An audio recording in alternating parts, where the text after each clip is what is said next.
The Merchant of Venice, written by William Shakespeare around 1596-1598, explores themes of justice, mercy, revenge, and prejudice.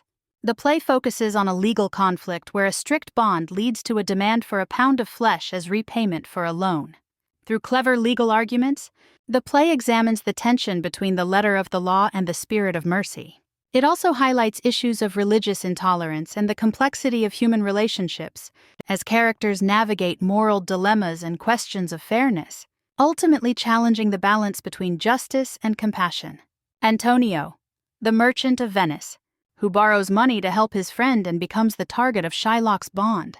Shylock, a Jewish moneylender who demands a pound of Antonio's flesh as repayment for a loan. Bassanio, Antonio's close friend, who borrows money to court Portia. Portia, a wealthy heiress from Belmont, known for her intelligence and wit, who disguises herself as a lawyer to save Antonio. Gratiano, Bassanio's friend, who accompanies him to Belmont and later marries Nerissa. Nerissa, Portia's maiden confidant, who also disguises herself as a legal clerk and marries Gratiano. Jessica, Shylock's daughter, who elopes with Lorenzo and converts to Christianity. Lorenzo, a friend of Antonio and Bassanio, who elopes with Jessica. The Duke of Venice, the ruler who presides over Antonio's trial against Shylock.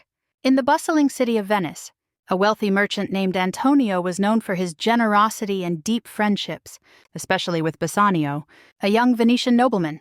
Although Antonio was prosperous, he often found himself melancholic, uncertain of the cause of his sadness. One day, Bassanio approached him with an urgent request. Bassanio had fallen in love with Portia, a wealthy and intelligent heiress from Belmont, and wanted to travel to her estate to compete for her hand in marriage. However, Bassanio had squandered much of his fortune and needed money to court Portia in the style befitting her stature. Antonio, always eager to help his friend, agreed to lend Bassanio the money. But at that moment, his wealth was tied up in trading ships that were still at sea. Undeterred, Antonio told Bassanio he would secure the funds by borrowing from a moneylender. This brought them to Shylock, a Jewish moneylender whom Antonio had frequently insulted for charging interest on loans, a practice Antonio found unethical. Despite their animosity, Shylock saw an opportunity to strike a dangerous bargain with Antonio. He agreed to lend the 3,000 ducats that Bassanio needed, but under one strict condition. If Antonio could not repay the loan in 3 months, Shylock would be entitled to a pound of Antonio's flesh, taken from wherever Shylock chose. Shylock's demand for this gruesome bond was not purely about business. It was also motivated by personal revenge. Antonio had not only insulted Shylock in public, but had also lent money without charging interest, hurting Shylock's business. Antonio, confident that his ships would return with plenty of wealth before the deadline, agreed to the bond, despite Bassanio's concern about the dangerous terms. While Bassanio prepared to leave for Belmont, Shylock faced personal troubles of his own. His daughter Jessica was growing increasingly distant. She felt stifled under her father's strict control and had secretly fallen in love with Lorenzo, a Christian friend of Bassanio.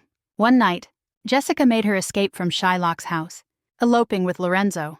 Not only did she leave her father behind, but she also took a significant portion of his wealth, adding to Shylock's growing anger and sense of betrayal. Meanwhile, in Belmont, Portia was dealing with her own unique situation. Her father's will had stipulated that she could only marry the man who passed a test he devised. Suitors had to choose between 3 caskets, 1 gold, 1 silver, and 1 lead. Only one of these contained Portia's portrait, and choosing the right casket would win her hand in marriage. Despite her beauty, intelligence, and wealth, Portia had no say in who would become her husband. Her fate was tied to the choices of the suitors. Many suitors from around the world had come to try their luck. The Prince of Morocco, proud and confident, chose the gold casket, reasoning that Portia's beauty was so valuable that it must be hidden in the most precious of metals. But when he opened the casket, he found only a skull and a scroll warning against judging by outward appearances. Disappointed, he left empty-handed.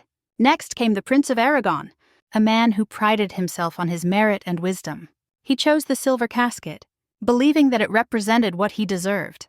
But inside, he found the image of a fool's head, symbolizing his failure to understand the true nature of worth. He too left in defeat.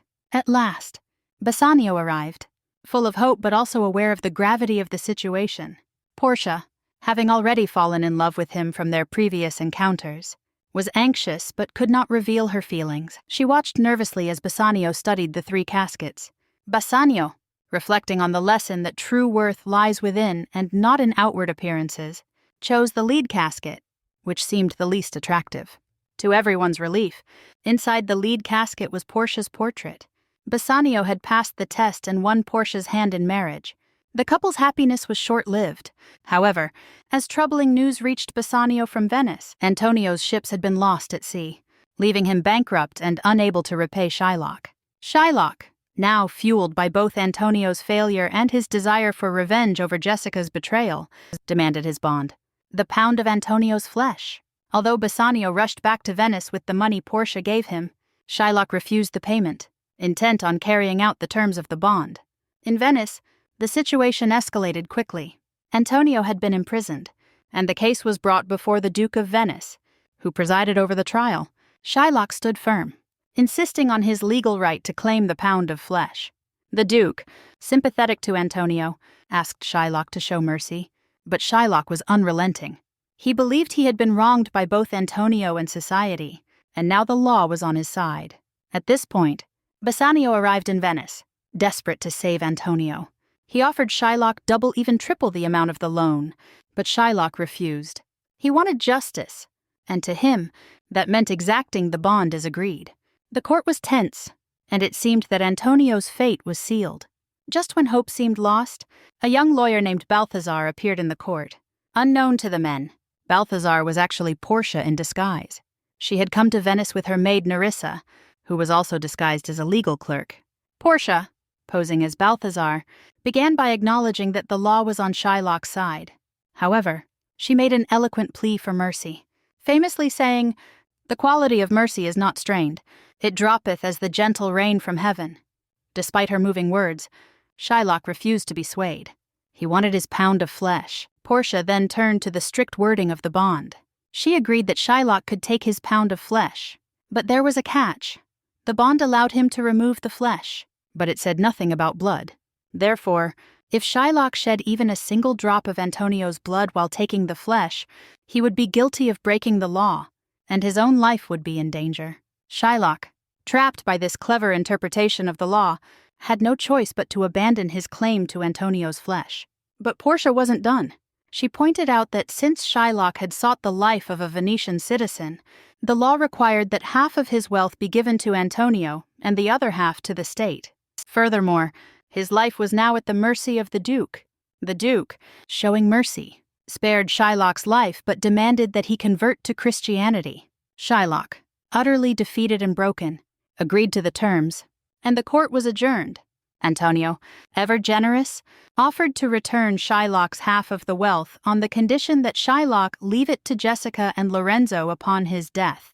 Shylock, devastated by the loss of his wealth, his daughter, and his faith, had no choice but to agree.